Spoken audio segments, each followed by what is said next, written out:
Justice with Judge Mablean will be life, because in everything we do, it involves the law. You came to court to testify about what you heard, what you saw, and what you know. She's fair. I don't have a hearing problem. This ear works good, this one works even better. She's firm. I'm not responsible for that ticket, and I'm not going to pay for it. Who says you're not going to pay for it? I make that decision, not you. She's honest. What you have to say? All I have to Nothing. say. This is Justice with Judge Mablean. Deborah Swanberg is suing Frank Tague in the amount of $1,850. Ms. Swanberg claims Mr. Tague's tree crashed into her house during a terrible storm. Mr. Tague claims that the tree falling was a freak accident and that he helped the plaintiff pay for damages to her home. All rise. Court is now in session with the Honorable Judge Mablean presiding. Thank you, Will. You may be seated. In the matter of Deborah Swanberg versus Frank Tague, you're suing Mr. Tague for damages caused to your property by his tree falling in your yard, well, on the house itself, yes, and destroying parts of the house. Yes. Now you want him to pay you for landscaping of your yard. Is that correct? Correct. Tell me what happened. So this all started when I moved in next to Mr. Tague. We are neighbors. And from the beginning, our relationship has been rocky. One of the first conversations that we had was him meeting my son, Billy, he's 4 years old, and him remarking that I should be married and that I should have a man to take care of me. And that he was surprised that I was able to pay for my house. Woo. So from then on, I knew it probably wasn't going to be the best of relationships, and it didn't stop there. He also has a large dog that will frequently bark in the middle of the night, waking up my child. His dog will get into my yard and ruin flowers and other things in my yard. I don't know anything about the dog getting into Miss Swanberg's yard. Of course you don't. So his dog causes trouble in my front yard. Additionally, he also has this big eucalyptus tree. And at first, he had a big eucalyptus tree. And at first, it was just the leaves that were dropping into my yard. And I noticed that these leaves had spots on them. So I'm always curious about what things are going on, and I want to make sure that everything in my yard is safe for my child. So I looked it up online, and apparently, based on what the leaves look like, his tree was most likely to be diseased. And I actually have a sample of those leaves from his tree, just so that you can see the difference between what it looks like having the spots on a diseased tree. It didn't stop at the leaves, though. I also had branches about 8 feet long fell into my yard. And mind you, my child plays in this yard. That's a safety hazard. And I approached Mr. Tague, telling him that this was a problem, and he said that I shouldn't worry about it and that he would take care of it. So, lo and behold, a week later, there's this huge storm that happened. It was at night. My child was in my bed with me because he was terrified. And then we hear a loud crash. And I end up going into the back of my house, and I see that his tree had actually fallen on top of my house, in the back of the house, which is where my kitchen is located. So at this point, there's glass everywhere. I can see the outside from inside my house. So it was a problem. And I actually do have a picture here of what the tree looked like once it crashed into my house. So it crashed into the back of my house, it crushed my fence, and it ruined the back of my yard. So at that point, I had to pack a bag, an overnight bag, so that we can go to a hotel to stay for the night, because there was no way that I was gonna stay in the house that night. And I did see that he was home, so I went and knocked on his door, and I said, Mr. Tague, you need to understand that your tree has fallen into my house.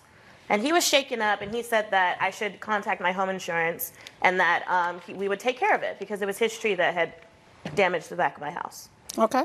So did you contact your homeowner's insurance? I did contact my home insurance. And I do have a letter. did they pay for the damages to your property? They paid for 80% of the interior damage. Okay. So that was rebuilding the kitchen. It cost almost $20,000. I go ahead and show him this letter, which I can show to you as well. And he decided to pay for 20%. So he paid the difference for the damages to your kitchen? Correct. And at that point, I did inform him that there were additional damages that needed to be repaired, but I didn't have the estimates for those particular damages because, again, my home insurance was only going to cover the damage done to the home, not necessarily the damage done to my fence or my backyard. Interior and structural damages, not landscape? Correct. Okay. And if you can see in the picture, the yard was a mess, the fence is a mess. So after the home insurance covered the 80% and he covered the 20%, I went ahead and got the yard fixed. So I made sure that I got my fence replaced. You can see there I had to pretty much uproot a lot of plants that are hidden underneath that tree. And I went ahead and did landscaping services, and that cost about $850. Now, where's that proof? I have that invoice here. So today I'm suing for the $850 as well as $1,000 for negligence. I do believe he is negligent because I informed him about his tree several times, not only with the leaves, but when the branch fell in, and he told me that he would take care of it and did not.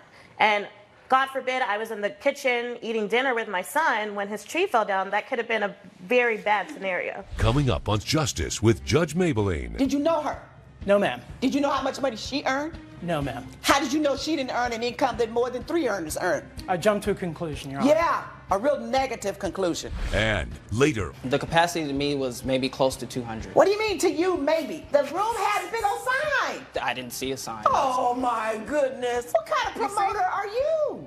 we're back with the case of Deborah Swanberg, who is suing Frank Tegg for $1,850. So What do you have to say, Mr. Tegg? So I certainly believe I am liable for the $4,000, but I don't believe I'm liable for any landscaping charges. Why not? The yard was already in disrepair before this happened. So although it looks Where's great your now, proof?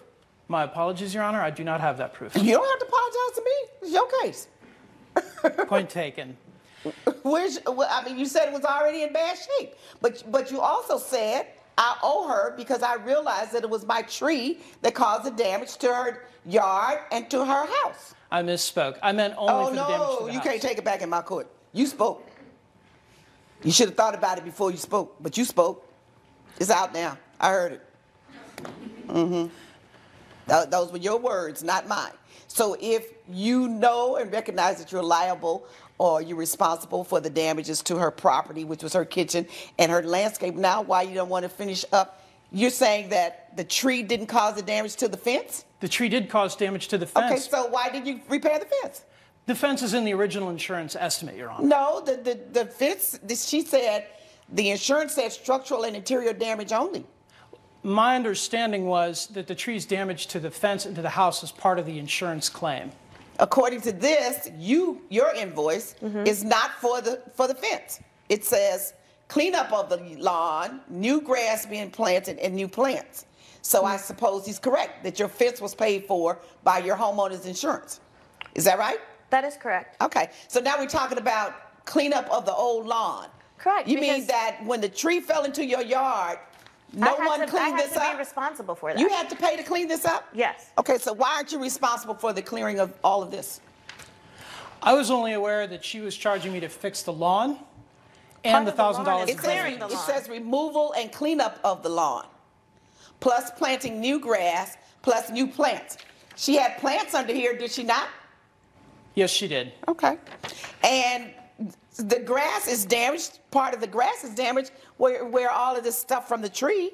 Well, I didn't believe the grass is any more damaged after the fall than before. There's no way to prove that. But I don't take pictures don't of her have- lawn before the tree fell. There was no reason to take pictures of her lawn. Right. So I was not aware that the grass was any more in disrepair after the fall than before. But she told you, so you weren't aware of it. Right. When she came to you and said, it is, I need you to pay for this, what was your response? Did you go see?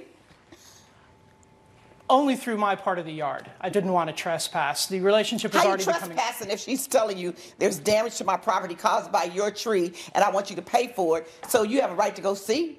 I was unaware of that. I thought it would be acrimonious for me to go into her Oh, property. please, spare me the bull. What did you mean to her, or did you say these words to her? I'm surprised you can afford this house. What did you mean by that? Well, she's a single woman, and I didn't see any evidence of two earners. So you think only two earning incomes can afford the house that she had? Nowadays, yes. So when I bought the did house, you know I was this the woman? only earner. Did you know her? Did you know her? No, ma'am. Did you know how much money she earned? No, ma'am. How did you know she didn't earn an income that more than 3 earners earn? I jumped to a conclusion, Your Honor. Yeah, a real negative conclusion based upon looking at someone and deciding how can you afford this because your nose is turned down, that she, a single woman, how Your could Honor, my she nose afford was not that? turned down. Yes, I it was. did want And to you just welcome her said as a neighbor. A single woman, you thought it was 2 earner income. How can you, a single woman, afford this? A bad assumption, I admit it, Your Honor. But I Right. did want to be neighborly and welcoming. Well, that and was not gracious. very welcoming. That Point was taken, the Your wrong Honor. thing to say, and you need to think before you speak. Point taken, Your Honor. Instead of talking about how can you afford this and where's your man, as a man yourself, are you single? Are you single now? I'm a widower, Your Honor. Okay, so you're single now, right? Yes, Your Honor. So, and an older man than she, why wouldn't you be concerned about, oh, is there anything as a neighbor that I can help you do since you're a woman alone with a child?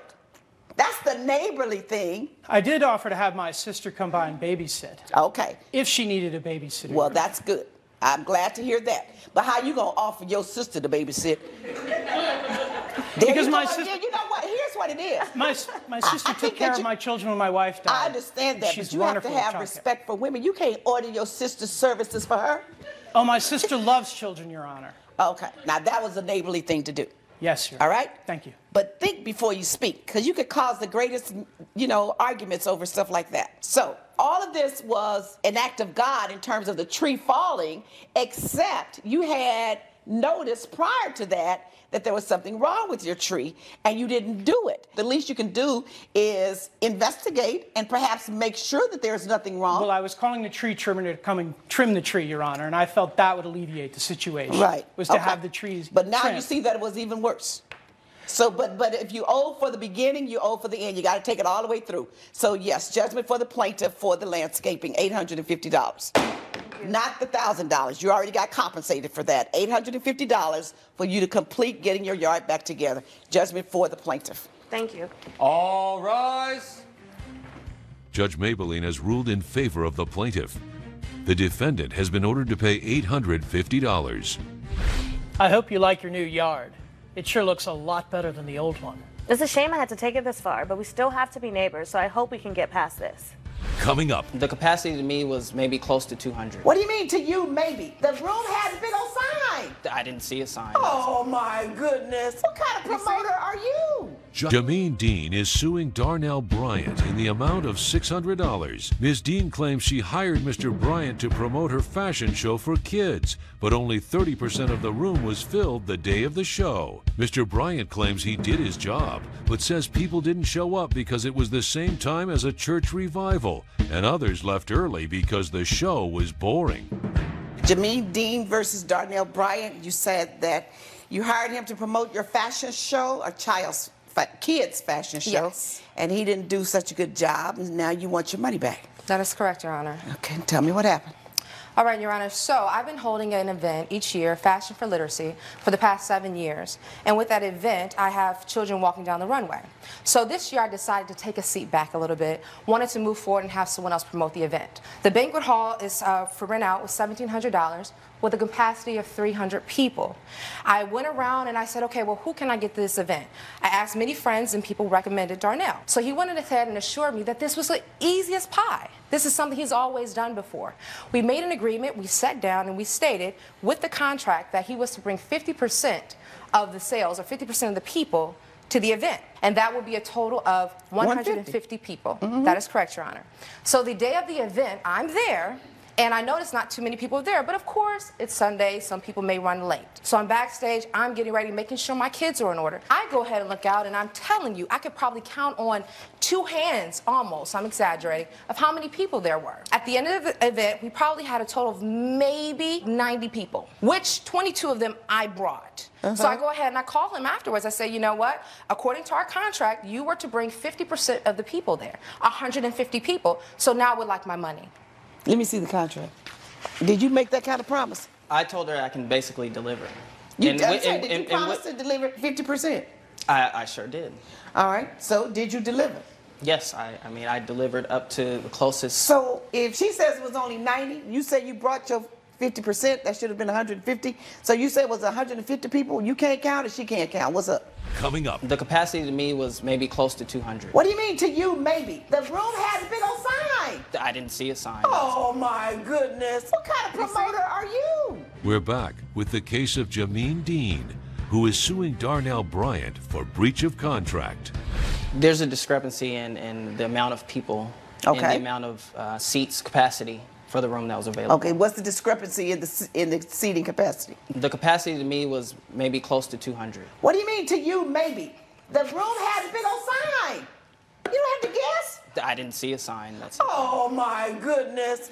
What kind of promoter are you? First you said it wasn't 300, then you said it was probably 100 something. Now you're saying 200, but you said I don't know what it was because I never saw the sign. It was roughly about 200 from what I seen. Did you see the sign? I didn't see a sign. Then you can't say anything. Sure I didn't see a sign. Do you see what I'm dealing with, Your Honor? Right. But she never gave me, if you look on the contract, it doesn't specify. Let me read it. Sunday, March 6th. You agree the date of the event was yes, Sunday, March 6th? Yes, and initially I informed her. And 50% of the room where the event will be held must be filled. And initially I told her that Sunday was already going to be a hard day I don't care what you to bring people.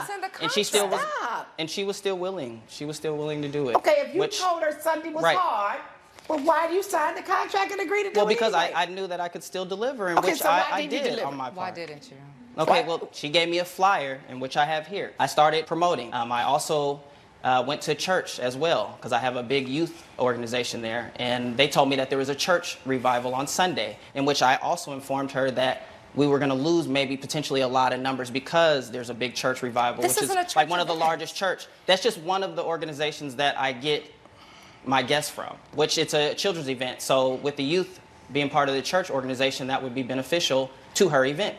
Judge Mablean's verdict when Justice with Judge Mablean returns. One of the things you have to analyze in deciding what your ability may or may not be to fill a venue is to know what the competition is and what other events are taking place that day that may pull on the same pool of people that you're looking for. Right, that's just a portion. The church is a portion. I just wanted to inform her that just to let her know if she still wanted to move forward. She said she already booked the room. So I said, I just wanted to inform you with that. Because at that point, she could have opted out. But I said, okay, why would I you still want to stay? She said, nope, I already booked the room. So I said, that's fine, I'll still move forward. When I was at one of the radio stations with one of the top radio stations in the city, they informed me that the flyer didn't have the specific address for the hotel. You're promoting and you didn't look at that? I missed that part. I missed the part that you missed a lot. Right. And you keep arguing that she could have canceled the event when she knew there was competition for another church. That's too late now. You 1 month prior, but you had signed this in December. That's February. I delivered close to the 50% that she asked. Almost doesn't count. Did you deliver 150 people? Yes or no? I had people that left the show. It's a simple question. No. There was a lot of miscommunication. Judgment for the plaintiff. Thank you. All rise. Judge Mablean has ruled in favor of the plaintiff. The defendant is ordered to pay $600. Can't believe I have to pay you when I did majority of the work. It's not my fault your show wasn't a success. You were supposed to fill the venue up to 50% with capacity. You didn't do that. I want my money.